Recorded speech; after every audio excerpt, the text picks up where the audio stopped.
Bandeko balandi ya émission na biso basango ya lingala awa na chaîne ya Alta TV o ezali koleka na etandoike ya Omni TV tozali kopesa bino mbote lelo toyeli bino basango malamu ngai wa bino René Vincent Chibula o azali molobeli na bino na kati na émission oyo tozui sango malamu pe libaku malamu ya kosola ndeko Robert Suraki lisusu na émission oyo pona koyoka koyeba pe ko manyola misala nyonso oyo ndeko na biso azali kosala uta na mboka uta na Europe kino nesika oyo toyeba Robert Suraki azali nani pe kaka pona koyeba ete me koyeba pe mai nini azali kobongisa na mikolo oyo na mukanda monene oyo azali kobongisa na bandeko bipai na poto pe na Amerika. Mbote na biso ndeko Robert. Mbote Pasteur René. Malamu to talaka tozali. Esango komona. Zamba za kosunga biso. Soki yete tokende. Tokende wapi papa. Vraiment.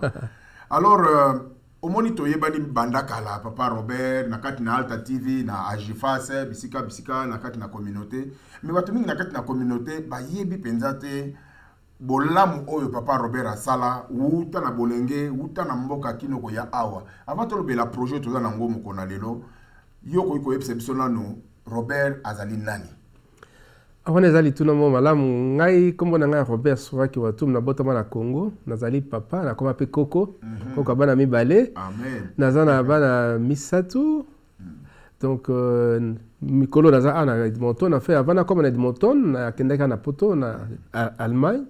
donc na peu citoyen allemand et puis citoyen congolais pe lokola donc kota ya Allemagne obetaka yango babenga kimbwa tolo kama keme talaka na umeli pe kutoyo na kama obosa na keme tam soso na kama loba on a pe comme kozonga moke so net na ke mobembo na Allemagne on a pe après une semaine 2 semaines pe moni pe zongi na ngope yango wana bon ngai en fait na botama na Congo bon na bana osala pe misala kama moke na tala na o abengi Alcatel eza ba téléphone belé ba installer na Congo eza na bateau présidentiel belé so to ko sala ngona ba poste pe lokola mais elo mingi na sala pe na sepela ko sala ngo ezali kokoma na bando koma depuis kala na koma ba pièce de théâtre belé ba o ba bi ba sala ka théâtre na Congo ba yebi ba série ba papa souci sans souci ba kwedi banani ba yebi nga très bien na bande comme so baza ko la sikolete ba bodo banani to sala pe na bango na koma kama ebelé na so pe ba prix ebelé na kama tali ba théâtre bon le na koma na poto talaka ka ba via poto pe moko talaka bolembo banini kumolukano pe fabi pe pai tout ça ya pe ekite kama muke mais na kombe awa bon na moni kama stabilité muke zongi na zongi pe okoma ya pe telelo bona za okoma ndelo komingi totelemeli kosolola pona bokomi oyo osali ndenge nini okotaki na makambo ya bokomi d'abord parce que avant tolobela projet ozala ngo sikoyo tomoni ete yo osali na bakombo yo tangela bakombo yebani makasi avant tokenda tan exemple ya moko yo osala mais yebisa biso nano ndenge nini ozwaki guana ya kokoma ndenge nini makambo eza ebele ya kosala pona nini kaka kokoma na banza wana eza motuna mo malamu mingi ebanda na Kisangani na ofane pa yana nga za colonel na Kinshasa na kina na théâtre na centre culturel français na d'autres peu théâtre et tout ça mais les natali pe na habité les nazongi na ndako le moti ngabi non mais comment kabi kokoma mina komelo nini na sengi mwasi ya yana nga ngabi to sombela nga kaye yango telelo za na Kinshasa le nazonga Kinshasa na kuti mwana nga kutu telelo agarda kaye wana bomba ngo comme net vestige mo boye na bando koma pe na komi page nini texte ya liboso ya mibale ya misato na pesi ya nanga tangi na pesi mwasi na tangi ba commencer pe nango après to jouer na centre culturel français ezaki succès mo monene to jouer premier prix tout ça et puis depuis on a peu et puis singa kama makasi bingi pona ko dire osala mosala wana le pe na commission na Kinshasa avec moninga nanga mo azaki professeur na ici national des arts mais akufa na Nantes toyoka ni pe to komi ko motomote pe sa tête liboso yanga na Kinshasa babi yango c'est plaisir impur et c'est là succès mon makasi na Kinshasa to zo premier puis à fédération tona garçon wa benge muluba azana Bukavu to zana musana Kinshasa so to panzana ebele baso pe wakufa talaka na mboka na biso tokfa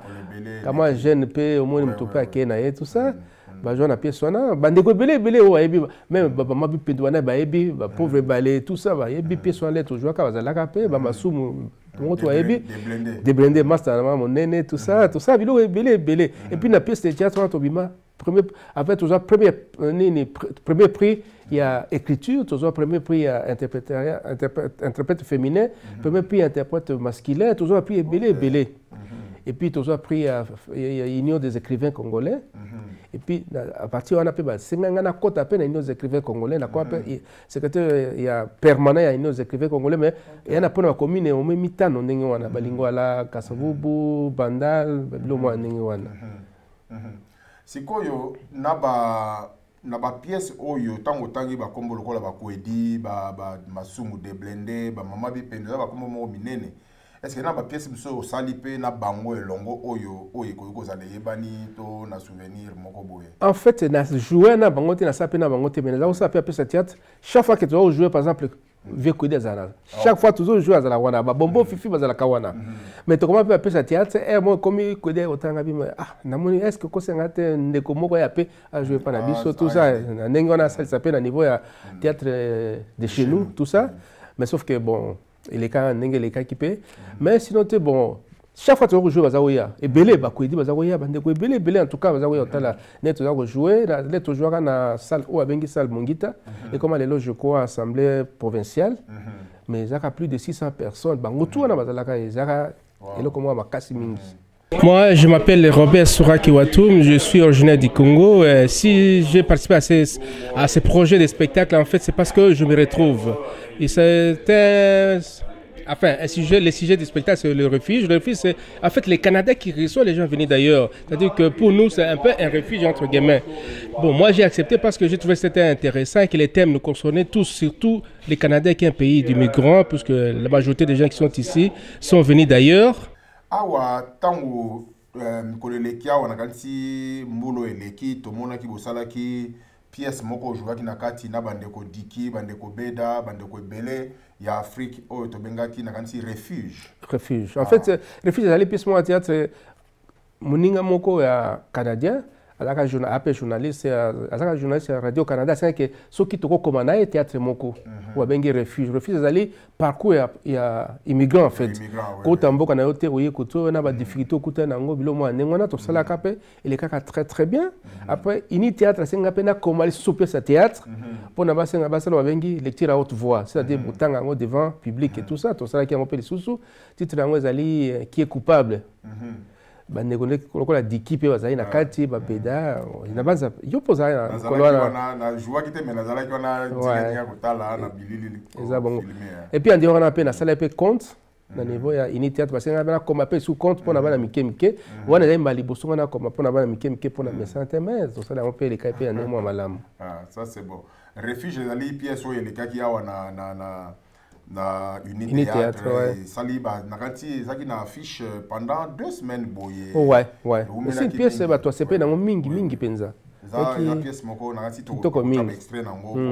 ba image nango ezali mais sikoyo tokota nanu na mukanda munene ezali kosala ndeko MNA ya oyo tobengi MNA ya kwa mambo Kester bakombo ebele atiki masolo minene atiki toute une histoire na simana ye pe bozui makanisi ya koma mukanda ko commémorer bomo inaye mais likaniswa ne yena ndenge nini papa Robert en fait likaniswa na komaki ya likamusi ngaza ina ndako naza même pas na ndako naza pas ndeko moko luketa toi qui période ya fête ya Noël je crois to préparer fête ya Noël na okaka téléphone eleli na simba bon non babinga partir aux États-Unis que non ndeko mo babino idée comment que basola na Florence ne ba yibike ndenge na komaka ba c'est la paix Florence moi si amené Florence bando moi si Kester amené avec basola na et que alingi a raconter histoire na ye pas seulement histoire na ye abala Kester donc so bali mutu bo partager pe ba vivre donc ndenge vi na bango elekaki bon Kester pe akufaki ne pe Kester akufaki ba passe ndenge elekaki ne akota na hôpital ndenge bon abima itene ayiko kufa tout ça et puis après on allait comme veuve yena bana ndenge nini ako vivre na bana ba difficulté ba passe nyonso wana ya Kester tout ça ainsi de suite et puis pour na relaxer pe ba ndeko msusu ba maman bo ba bunki ba perdant pe ba papa que c'est vrai mobile ako kufa mais ezate que yo po kufa ndeni to continuer bana donc on continue pe on occupe ko lukao ye maman Florence aza wapi sikoyo na vandi na mboka France na Paris France Alors, mais dernièrement, tu as aux États-Unis, il fallait continuer à travailler, pour tout ça, travailler, tout comme presque na souka, mais na banza kala mingi na début année zobanda, kala mingi te na banza kobima. OK. Bon, mukanda ngo d'abord que vous allez intituler ça livre, ils ont à peu près combien de pages? Ils ont à peu près tous aux alentours à 200 pages maintenant, mais peut-être trop qu'il n'y ait pas plus, trop qu'il n'y ait pas plus tout ça. Titre langue allez Florence Bandu et Menea. Ils ont en français. Une vie, une histoire. Une vie, une histoire. Donc, bon mot mais c'est aussi une vie, parce que vie à Montezali, toute une histoire. Et ça, il y a aussi la différence parce que, comme il y a Emene, ils ont Kati, ce qu'on raconte vie naïe, c'est qu'il a raconté en même temps vie à Emene. C'est très important en fait, parce que les voix sont idées comme elle a qui est lobby, ils allaient beaucoup plus témoigner par rapport à mobile naïe. À Koufi, ça fera bientôt 5 ans, je crois, dans le mois de février. Elle a quand même à témoigner pour le peuple congolais parce que Emene a comme un patrimoine national au niveau du Congo, mais aussi pour la bana Emene. Pour bana, papa zalaki nani, ndenge ni okutana papa keyi, mais batikali na maman que maman lingi bango mingi, mais que espoir pe zali, c'est vrai que papa keyi, mais papa est pas azali pe, peut-être que spirituellement peut-être que tout cause en relation na ye na ndenge que na ndenge biso akoko ba congolais. Sikoyo ndenge mukandeza ko mama. Ba recherche nini obosali pona kozua authenticité ya masolo ya Emene parce que yo zali en Canada, maman za na France, Emene ya famille no na Kinshasa, ndenge nini bozui ko puiser un peu ba ressources ni bo utiliser pona ko sala kokoma mukanda. Ouais, on a une question moi là parce que d'abord zali Florence Mutaza Oloba. Donc zali histoire ya Florence. Azo raconter histoire na. C'est-à-dire que na histoire na wa lobby yango to koyoka. Mais en dehors de l'histoire il y a Florence parce que za mwasi ya kese pas na vie na ye. Avant pe okutana Florence a pe na vie mususu. Bon na niveau na to sali ba recherche zali ke to kotanga to yokipe bande ko mususu ba musicien mususu ba sali pe na kese et tout ça to soli pe na bango na bande ko mususu o ba procha pe kese la Menea to na ndeko lokola barli baruti oyo asala pochette ya nzembo nzinzi et même nzembo asuka oya kese la Menea. Mais ce qui te font la moi parenthèse mo kenebi ke yo travailler na baruti pe belé na ba dessin animé nako koma ya ça ouais to ça belé pas seulement que nani baruti na bande ko belé be na Kinshasa ba caricature belé to ça la contre Mobutu na sala pe belé linza kananga peza bato yeba ateme na sala belé. Papa Robert nakati ezali bonga pe obi makame moye bana na sens ya musala parce que mbala mingi bato ba komaka to bato bazali ko bongisa ba théâtre loko baza ba acteur te ba bata maka mingi na sima bato baye ba bangote et pourtant ba chef d'œuvre na ke bisika na bisika moko minango yeyo Papa Robert Suraki Watum. Alors tous on a mukanda wana ndengo lobi bozu ba ressources ne surtout bosali mais sikoyo na étape to kominango mukanda na mono za na ébauche moko. Bon, disons, il y a ébauche comme tel, il y a bon, on a ébauche, mais il y a juste quelques pages dans la photocopie qui, juste pour la collection, et pas trop commis, mais il y a belé, à peu près 200 pages. Il y a à peu près 200 pages. Où ils allaient ébauche toujours comme maintenant qu'on travaille pour la couverture. On travaille pour la couverture. Il n'est pas dit que ils ont couverture en souka, on peut changer un peu. Ouais, mais les photos, il y a Yemoko, Maman Florence. Il y a photo à Florence et Menea. Donc moi, c'est Menea à question. OK. Alors, c'est quoi édition na ngwe sala mandenge nini ko sala mela wapi ezo sala mana munoko nini et puis na yebi que titre ba qui déjà en français donc livre en français. Livre en français mais pas en anglais. OK. Pour éditer les éditer mais moi édition moi monene aux États-Unis. En fait avant que tu na kota wa to tinela nga message c'est-à-dire que tout suite yokani pe na ye donc producteur wana ko futango c'est-à-dire tout ça on a version française mais aussi na français et anglaise. Ouais. Bah c'est un peu tout ça on a version anglaise et ce qui est amoureux de malade on sait pas peut-être qu'un jour tu reçois la version belé. Même ngala pour na mukeka to kende to kutana Florence na États-Unis ndeko mo ya za na Montréal c'est kama vidéo mo mukeka ka extrait bilo to sala ki mais na mo bande ko belé ba komi ko benge belé fanatique belé a kese mais na balingi ba e ko bima colonie tout ça bazo zela je crois que ils ont mo malamu surtout na mémoire a kese ramener. Mais à peu près tant nini mukanda ne comme après mais na idée na biso zali bima na fin avril il y a année prochaine. Ouais. OK. Pour tout ça mo samo malamu pe bimane mo malamu. Bongo famille ya Emene ya bao bazana Kinshasa est-ce que patrimoine nini lien na bango ezali nini na kati wana? Est-ce que eza mukanda esalami kaka parce que mukanda veut dire ça va produire des fonds? Est-ce que ba fonds ezali kaka ndenge, est-ce que eza destiné à musala moko donné but nango pene ezali nini eza ka pona histoire pour ceux qui salami histoire mais mukanda ekotekama? Est-ce que eza na destination moko mbongo yebani ko yuko sala? Oui, na banza le bato otanga buku wana ba comprendre que na suka au mona que chapitre monene tali o babengi famille de cœur. Ezali fondation ya Yemoko Florence, azo sala ça ba maman veuve. Yemoko za veuve. Voilà. Na bana ibele na ba orphelinat, bani abanda déjà musala depuis kala. Bon, les na tout pour ça là. Ouais, alors pendant l'idée que asa elo mo kama mnene sika pendant que bana ko récupérer bana bakotanga bakosa musala mikimiki ya maboko bilo mo anenge wana. Idée ne munene souci de munene penza yango wana. Pour la fana Florence bon na ebe penza libosote mais na mo na fana Florence au moins soki amona na télévision pas mo que mwana za souffrir tout ça. Mwana ma misozo kita na banza ana souci mingi. Na pendenge mboka na biso talaka ndenge ezali bana ebele na balabala na nzela tout ça il faut kanisa pe bana wana et puis message ya message ebele message na kati ezali pe pona ba veuve ezali pour dire que mobali akufi mais to perdre espoir te ouais toko lunga pe ouais toko ndenge toko ça peut pona beaucoup la bana mais message musu pe ezali pona ba orphelin wana et puis musu pe pona mboka na biso parce que to uta kuna c'est à dire que message pe ezali na kati ebele ndenge nini mboka ekomi ndenge tokolongwa pe na situation wana ndenge nini pe bato bazana bazokamba mboka bakokanisa pe basalisa pe na bana wana donc ya ba message kama ebele. En tout cas esengo mingi koyeba que bozali ko penser ko sala soki ekozala makanisa kokoma pe mikanda bandeko mingi bazali o ba wei bato lokwa ba franco. Est-ce que mukanda mo ekomama mpona tina franco ba rochero eza bato basali quand même makambo? Est-ce que après livre oyo parce que siko namoni quand même que na yo komi ba pièce ya théâtre okomi ba même ba dessin animé okomi ba histoire pour na bana okomi en fait dessin animé na comment comme tel maintenant ça là ba scénario quelque part et tout ça ouais ezako koma ezako ça ouais alors siko oyo zo komeza déjà livre mo zo ke na ba 200 pages sima ya oyo est-ce que projet mususu ekozala ya koma mikanda to ba projet za belé pona makamotali théâtre wana koma na za na belé na koma pe belé mais à part livre na za déjà na demande demande ça que na koma livre na Major Mpika. Major Mpika wa benga le vrai ranger wa sala na Mobutu tout ça ouais yepe akufate Major Mpika zali a bomoyi ana États-Unis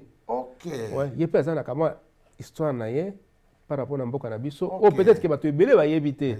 il appelle comme si moi munene donc ba senga nga na bande comme ça aux États-Unis que s'occuper toko travailler na kuta pena Major Mpika azali mais je pense que peut-être après oyo toko sala mpe bon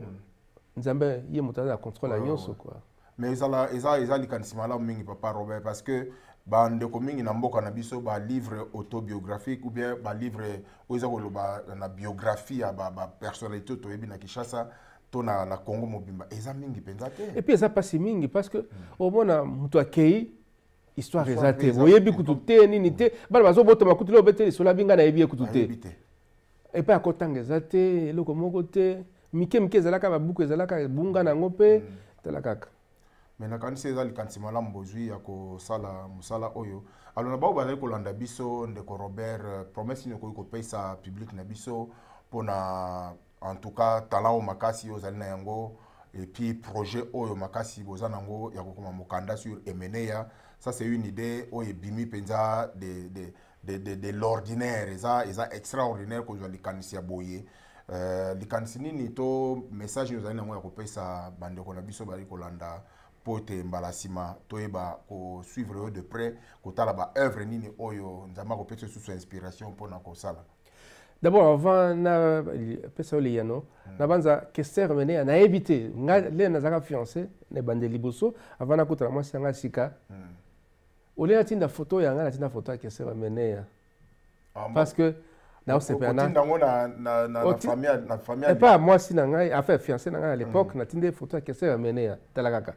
Donc nzambe ka ne asaba comme na ebe kutu ke idée zaite ke mukolomo ko basenga ngana koma pa makama tali Kester Emeneya et puis elle est en parler au la pochette ya ni na Kester Emeneya de temps en temps to ke ne pas Kester na et tout ça idée zakata mukete et puis yo koma ka bobu na ka no Florence après to koma on dirait eloko moko ya ndenge wana kaka Donc même dans le roman nangai, parce que j'ai aussi écrit un roman. OK. Dans des maisons d'édition en France, où bah c'est écoute va publier en maison de société des écrivains en France, dans maison des éditions du Panthéon. Donc peut-être que dans corrélation au sous-sous. Na kati je parlais aussi de questions à mener, mais na nenge mo sous-sous. Donc je crois que savoir que je crois que pour la bandeko baza Rolanda biso bozela. Bogotanga boza surpris, ezalo mo kitoko mingi. Ils ont inspiration à mon aîné. Pas inspiration seulement pour na ba o bakotanga mais ba o pe obota peut-être si maso qui peut zali que occasion zali batanga ba yeba azala kanani pour to lingate que c'est local pe belele ba pa wemba banani aki ba artiste mo mon aîné mboka na biso ça dit to kan ça pe bango respect pour ba tionso na bakenda. En tout cas, merci mingi ndeko Robert pour natango pesi biso to yeba makamni zali ko sala na nkuku. Po tozela te na mois ya avril ndenge olobi ete mokanda oyo ekobima tozali na esengo mingi ya koyoka ke bato bazali kokanisa komaintenir patrimoine congolais bato basali kombo na mboka na biso masolo ebima libanda na mikanda n'importe quel moyen même film ekoki kosalema nakanisi ozala malamu mingi bongo merci mingi koleka na studio na biso toyene likete tokozwa lisusu mbala ya nsima po olobela biso mingi oyo ozali kosala soki mpe banouveauté ezali na niveau ya théâtre tokozanga te koyamba na plateau na biso tozali na biso passé tala kaka oyo eza ndako na biso. Merci mingi merci mingi pasteur bandeko balandi tokomi bongo na suka émission na biso bolandaki bongo ndeko Robert Suraki Watum oyo azali mokomi pe moto azali na inspiration mingi kosala ba pièce ya théâtre oyo asi asali ebele totango yango ebele biso bana ya Congo bana ya Mangala ezali ba occasion ya ko supporter makasi bandoko na biso obale ko ba inspiration ya boye makanisi ya boye surtout biso wana Edmonton tozali bato to sengeli to tia maboko façon que mosala oyo ekende liboso tozala ba o bazali na mayele bazali na bososoli ya kosala yango biso to tia bango maboko de façon que tozwa ba écrit oyo ezali pe ya biso tozala na niveau ya histoire oyo ya biso ko bato basala makambo na kati ya mboka na biso makambo nini basala bano ya biso tango bakoya bakotika longo ko ya ba archive wana ezali très important ko tombola mosala oyo liboso ekozala malamu bongo soki moi lisunge ezali soki mayele ezali makanisi ezali ba idée ya sika ezali bozanga te kokomela biso bomona numéro ya ndeko Robert ezali wana email ezali wana bo contacter de façon que bo pesa sous d'inspiration mayele mingi de façon que ye mutu ayebi kotia mayele biso tozali na yango ya kotia yango na plume kokoma to pesa occasion wana tozanga te ko communiquer ngai wabino René Vincent Chibula na kati na émission na biso basango ya lingala tomona nimbala ya sima.